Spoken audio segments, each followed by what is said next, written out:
एक बार एक बहुत ही दुखी व्यक्ति महात्मा के पास जाकर बोलता है, मैं अपने जीवन से बहुत दुखी हूँ। अपने बीवी बच्चों और परिवार को खुश नहीं रख सकता। मैं अपने लिए भी कुछ नहीं कर पा रहा हूँ। कभी कभी तो मुझे अपनी जिंदगी खत्म कर देने का मन करता है। आप इतनी साधना करते हैं, इतनी तपस्या करते हैं, क्या आप मुझे कोई ऐसा मार्ग बता सकते हैं जिससे मैं अपने बुरे वक्त से बाहर आ सकूं? मेरा समय बहुत खराब चल रहा है। 2 वक्त की रोटी का इंतजाम करना भी मेरे लिए बहुत ही मुश्किल हो गया है। अब आप ही बताइए कि मैं ऐसे वक्त में जिंदा रहूं तो कैसे रहूं, कैसे अपने परिवार को खुश रखूं? कृपया करके इससे निकलने का कोई रास्ता बताइए ताकि मैं आसानी से इस समस्या का सामना कर सकूं, क्योंकि मैं बहुत पढ़ा लिखा नहीं हूं। अगर आप बहुत बड़ी बड़ी ज्ञान की बातें करेंगे तो शायद मैं कभी समझ भी नहीं पाऊंगा। व्यक्ति की बात सुनकर महात्मा ने मुस्कुराते हुए कहा, क्या तुम मेरा एक काम कर सकते हो? महात्मा ने सामने की तरफ इशारा करते हुए कहा, वह सामने पहाड़ देख रहे हो, उस पहाड़ पर एक मंदिर है और उस मंदिर के पास चींटियों का घर है, जहां पर हजारों चींटियां रहती है। तुम्हें सुनने में बड़ा अजीब लगेगा। चींटियां उस मंदिर के जमीन को खराब कर देती है, वहां की मिट्टी की उपजाऊ शक्ति को खत्म कर देती है, जिसके कारण वहां पर कोई भी पेड़ या घास उग नहीं पाता है।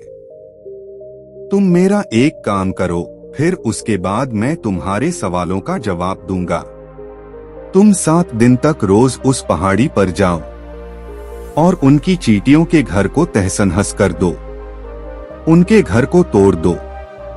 जब भी तुम्हें चींटियों का घर दिखे मंदिर के आस-पास तो उन्हें वहीं पर तहस-नहस कर देना, लेकिन याद रहे घर को तोड़ते वक्त कोई भी चींटी मरनी नहीं चाहिए। इस बात को समझने का प्रयास करते हुए युवक वहां से चला गया। उसे समझ में नहीं आ रहा था कि आखिर महात्मा जी ऐसा उससे क्यों करवा रहे हैं। ऐसे तो उनकी चींटियों पर अन्याय होगा, उनका घर टूट जाएगा, उन्हें नुकसान पहुंचेगा। आखिर कौन ऐसा करने को कहता है? यह सब सोचकर वह महात्मा की बात मानते हुए अगले ही दिन उस पहाड़ी पर जाना शुरू कर देता है। जब वह पहले दिन पहाड़ी पर पहुंचता है और देखता है कि बहुत सारी चींटियां अपना खाना जुटाने में लगी हुई है। सारी चींटियां कतार से चढ़ रही थी और अनाज के छोटे छोटे दाने उठाकर अपने घर में जमा करके जा रही थी। यह देखकर पहले तो उस युवक का मन कमजोर पड़ गया। उसने सोचा कि यह कितना मेहनत करके अपना घर भर रहे हैं और मैं उनके घर को तबाह कर दूंगा तो इनको कितना बुरा लगेगा। लेकिन फिर उस व्यक्ति ने महात्मा की बात याद करते हुए घर को तोड़ना शुरू कर दिया।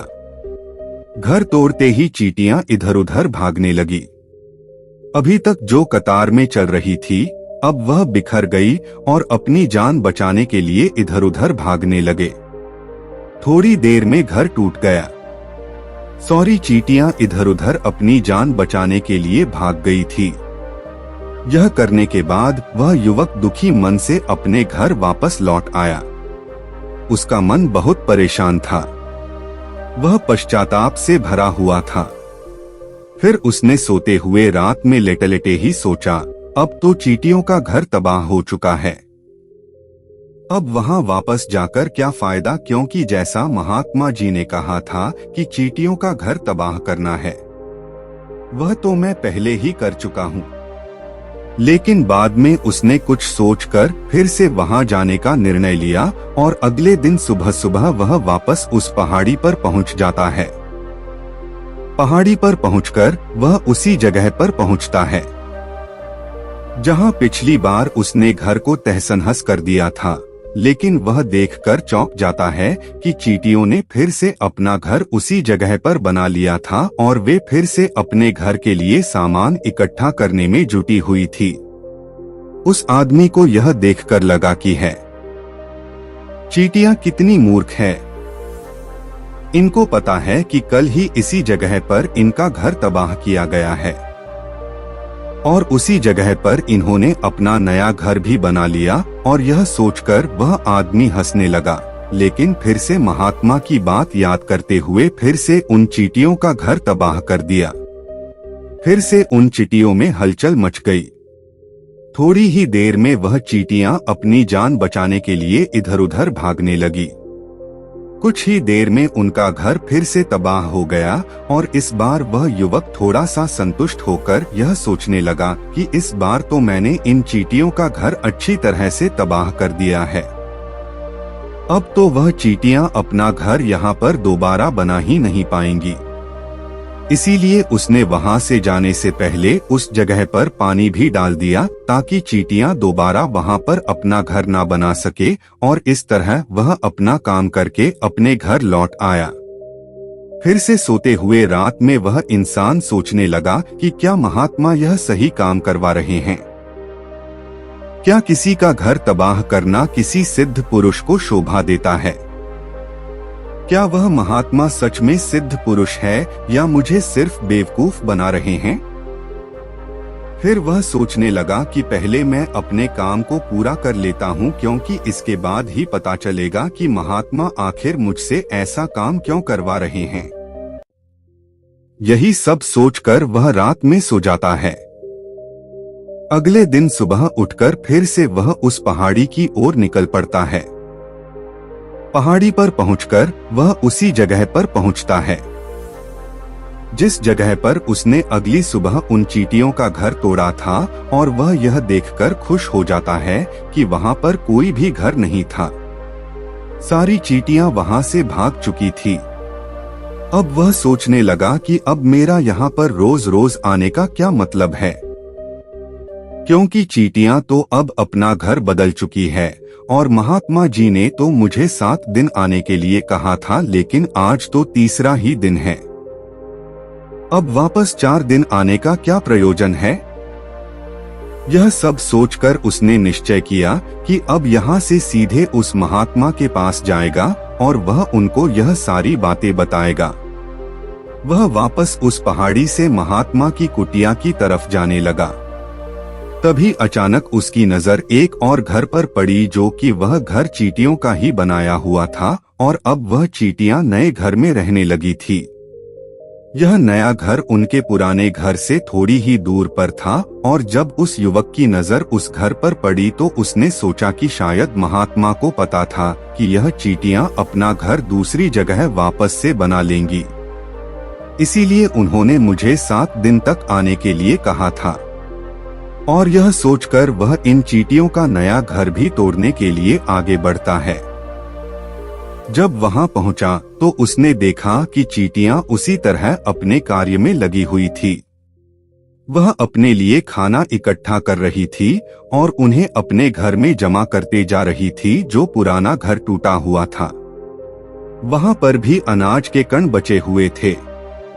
वहां से भी अनाज इकट्ठा करके दोबारा अपने नए घर में ला रही थी, जहां पर उस युवक का मन कमजोर पड़ गया, क्योंकि वह खुद भी बहुत परेशान था। इसलिए उस व्यक्ति के मन में उन चींटियों के प्रति दया का भाव उत्पन्न हो रहा था। उनके ऊपर उसे दया आ रही थी। वह चाहता था कि वह उनकी मदद करे, लेकिन वह उल्टा उन्हें नुकसान ही पहुंचा रहा था। लेकिन उस महात्मा की बात को याद करते हुए उसने फिर से उस घर को तोड़ने का निर्णय लिया और इस बार वह बहुत ही सावधानी के साथ बिना उनकी चींटियों को नुकसान पहुंचाए उस घर को तबाह करना शुरू कर दिया। इसमें समय थोड़ा ज्यादा लगा, क्योंकि महात्मा ने शर्त रखी थी कि किसी भी चींटियों को बिना नुकसान पहुंचाए यह कार्य करना था। इस बार भी उसने बड़े दुखी मन से उस घर को तबाह कर दिया और दुखी मन लेकर फिर से अपने घर वापस लौट आया, क्योंकि उसने इस बार उनका नया घर भी तबाह कर दिया था। वह उन चींटियों को बसने ही नहीं दे रहा था।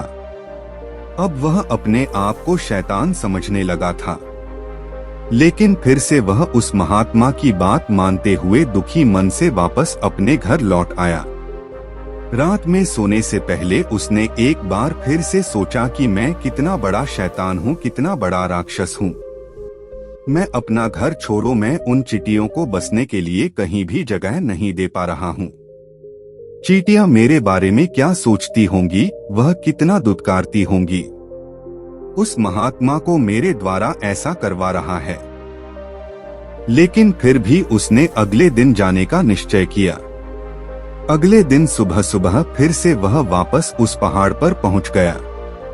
वह देखकर फिर से आश्चर्यचकित रह जाता है। इस बार उन चींटियों ने एक और नई जगह पर अपना घर बना लिया था। वह पहले से भी ज्यादा ऊर्जा के साथ अपना काम कर रही थी और उन्होंने एक रात में पहले से भी बड़ा घर बना लिया था और वह फिर से अपना अनाज और खाना इकट्ठा करने में जुटी हुई थी। यह सब देखकर उस आदमी को लगा कि यह चींटियां किस मिट्टी की बनी हुई है। इनको बार बार यहाँ से भगाने की कोशिश कर रहा हूँ और यह वहीं पर अपना घर बना लेती हैं। क्या इनको पता नहीं है कि मैं इन्हें यहाँ पर कभी भी बसने नहीं दूंगा। यह चींटियां दिखने में इतनी छोटी है, लेकिन फिर भी यह मुझसे हार नहीं मान रही है। बड़ी ताज्जुब की बात है और इस बार गुस्से में उसने घर को तहस-नहस करना शुरू कर दिया। लेकिन इस बार उस घर को तहस नहस करते हुए कुछ चींटियां वहीं पर मर गई। उसके पैरों के नीचे कुचल गई। उनको कुचलने के बाद जब वह अपने अहंकार से बाहर आया, उसने देखा कि गुस्से में उसने उन चींटियों को कितना नुकसान पहुंचा दिया है। उसका मन पश्चाताप से भर उठा और वह रोता हुआ अपने घर वापस आ गया। रात में सोते वक्त उसने सोचा कि मैं उन चींटियों पर बहुत अत्याचार कर रहा हूँ। अब इससे ज्यादा अत्याचार मैं नहीं कर पाऊंगा। यही सोचकर वह अगले दिन उन चींटियों के लिए अपने घर से थोड़ा सा आटा लेकर उस पहाड़ी पर पहुंच जाता है। उसके मन में उन चींटियों के प्रति श्रद्धा का भाव था, दया का भाव था। आज वह उनकी मदद करना चाहता था और जब वह वहां पर पहुंचा, उसने देखा कि चींटियां वापस अपने नए घर को बनाने में जुटी हुई थी। उसने बहुत ही प्यार से उन चींटियों को अपने घर से लाया हुआ आटा खिलाया और अगले 3 दिन तक उसने ऐसा ही किया। वह रोज सुबह जाता और उनके लिए अपने घर से साथ में आटा भी लेकर जाता था और उन चींटियों को बड़े प्रेम से खिलाता। 7 दिन के बाद वह उस महात्मा के पास हाथ जोड़कर पहुंचता है और कहता है कि है महात्मा जी, मुझे माफ कर दीजिएगा। मैंने उन चींटियों का घर तबाह करने के लिए बहुत प्रयास किया। मैंने उनका घर तबाह किया, एक बार नहीं बल्कि 4 बार मैंने उनका घर तोड़ा। उसके बाद मैं हिम्मत नहीं कर पाया, उनके घर को फिर से नहीं तोड़ पाया। मैं समझ सकता हूँ कि मैंने आपका दिया हुआ काम पूरा नहीं किया और जिसके बदले आप मुझे वह तरीका नहीं बताएंगे जिससे मैं अपने बुरे समय से बाहर निकल सकता हूँ। लेकिन मुझे इसका कोई खेद नहीं है, क्योंकि मुझे लगता है कि मैंने जो किया वह सही किया। इसीलिए मैं आपसे आज्ञा लेकर वापस अपने घर जा रहा हूँ। कृपया मुझे वापस अपने घर जाने की आज्ञा दीजिए। यह सुनकर उस महात्मा ने मुस्कुराते हुए कहा, अरे भंते, कहाँ चल दिए, रुको तो सही, जलपान तो कर लो, थोड़ी देर ठहर जाओ, उसके बाद चले जाना। और यह कहकर वह महात्मा उस युवक के लिए पानी लेकर आते हैं। पानी पिलाने के बाद महात्मा उस युवक से पूछते हैं कि तुम मुझे यह बताओ, आखिर तुम उन चींटियों का घर तबाह क्यों नहीं कर सके? वह चींटियां तो इतनी छोटी छोटी है और तुम कितने विशालकाय हो, फिर भी तुम उन छोटी छोटी चींटियों का घर तबाह नहीं कर पाए। कहाँ है तुम्हारी शक्ति, तुम्हारा बाहुबल? इसका जवाब देते हुए उस युवक ने कहा कि हे महात्मन, मैंने उन चींटियों का घर तबाह कर दिया था, बार बार किया था। एक बार तो गुस्से में मैंने उन चींटियों को भी हानि पहुंचा दी थी, लेकिन जिस दिन मैंने उन चींटियों को हानि पहुंचाई, उस दिन मुझे लगा कि मैं इन चींटियों को क्यों हानि पहुंचा रहा हूं, क्यों इनको तकलीफ दे रहा हूं, और उसी दिन से मैंने उन्हें क्षति पहुंचाने की बजाय उनकी सहायता करनी शुरू कर दी। यह सुनकर महात्मा ने कहा, यही तो सीखने की बात है कि एक छोटी सी चींटी हमें जीवन का संदेश दे जाती है। मैंने तुम्हें चींटियों का घर तबाह करने के लिए नहीं भेजा था। मैंने तुम्हें भेजा था ताकि तुम उन चींटियों से कुछ सीख ले सको। तुम्हें उन चींटियों से क्या सीख मिली? क्या तुम मुझे बता सकते हो? यह सुनकर अपनी पूरी कहानी बयां कर दी। पूरी कहानी सुनने के बाद महात्मा ने मुस्कुराते हुए कहा कि भंते, पहली सीख जो इन चीजों से देनी थी वह यह थी कि तुमने कितनी ही बार उनके घर को तोड़ने की कोशिश की, कितनी बार प्रयास किया कि उनका घर तबाह हो जाए, लेकिन वह हर बार अपना नया घर बना लेती थी। उन्होंने कभी भी हार नहीं मानी। अगर वह हार मान लेती तो वह चींटियां तुम्हें वहां पर नहीं मिलती। जीवन कार्यशीलता का नाम है, कर्मशीलता का नाम है। लेकिन हम मनुष्य एक दो बार हार मिलने पर ही टूट जाते हैं, हताश हो जाते हैं और फिर जीवन में प्रयास ही नहीं करते, और कुछ लोग तो अपनी जिंदगी को खत्म करने के लिए उतारू हो जाते हैं। लेकिन जानवरों में तुमने एक बात देखी होगी कि वह अपना जीवन खुद से खत्म कर ही नहीं सकते। तुमने कभी नहीं सुना होगा कि किसी जानवर ने आत्महत्या कर ली, चाहे वह जानवर कितना ही भूखा क्यों ना हो, इतना ही दुखी क्यों ना हो, लेकिन वह अपने जीवन के लिए हमेशा संघर्ष करता रहता है। लेकिन वहीं दूसरी तरफ हम मनुष्य एक दो बार हताश होने पर ही हम अपना जीवन खत्म कर लेते हैं। जीवन तो कर्मशीलता है, कर्म करने का नाम जीवन है, और मृत्यु आखिरी विश्राम है। इसीलिए मृत्यु से पहले कर्म करना कभी मत छोड़ना, क्योंकि मृत्यु के बाद तुम परम विश्राम में चले ही जाओगे, तो उससे पहले कर्म करना क्यों छोड़ रहे हो, क्यों हताश हो रहे हो? अगर तुम्हारा एक घर टूट गया है तो दूसरा घर बनाने का प्रयास करो, कोशिश करो, और कोशिश करने वालों की कभी हार नहीं होती। यह तुम उन चींटियों से देख चुके हो, दिखने में तुमसे कितनी छोटी है वह चींटियां, और तुम इतने बड़े हो, लेकिन उनका मन तुम्हारे मन से इतना बड़ा है, इतना विशाल है, इतना दृढ़ संकल्पी है। कितनी बार उनका घर टूटने पर भी उन चींटियों ने कभी हार नहीं मानी। दूसरी सीख यहाँ से यह लेने की थी, वह यह थी कि जब भी हमारे ऊपर बुरा समय आता है, हमें लगता है कभी नहीं जाएगा, यह समय मेरे जीवन को बर्बाद कर देगा, मुझे कभी नहीं जीने देगा, और अपने इन्हीं ख्यालों से, इन्हीं विचारों से, जिनका असलियत में कोई भी अस्तित्व नहीं है, वह सिर्फ विचार हैं। वही विचार हमारे मन को दुखी कर देते हैं, और इसीलिए हम प्रयास करना भी छोड़ देते हैं। लेकिन सोचो कि बार बार प्रकृति हमें क्षति पहुंचाने की कोशिश करेगी, नुकसान पहुंचाएगी, लेकिन कब तक पहुंचाएगी? अगर हम बार बार उठकर फिर से नया प्रयास करते रहेंगे तो प्रकृति भी हमारे सामने घुटने टेक देगी, और वह भी एक दिन हमारे ऊपर दयावान हो जाएगी, कृपालु हो जाएगी, और वह हमें सब कुछ देने लगेगी जिसकी हमने पहले कभी कामना की थी। तुमने देखा कि तुम उन चींटियों का घर तबाह करने के लिए पहुंचे थे, लेकिन बाद में तुम ही उन चींटियों को अनाज और आटा देने लगे, तुम ही उन पर कृपालु हो गए। ऐसा क्यों हुए? क्योंकि तुमने देखा कि वह चींटियां हार ही नहीं मान रही है। इसी तरह अगर तुम भी कभी अपने जीवन में हार नहीं मानोगे तो एक न एक दिन यह प्रकृति तुम्हें वह सब कुछ देगी जो तुम अपने जीवन में पाना चाहते थे।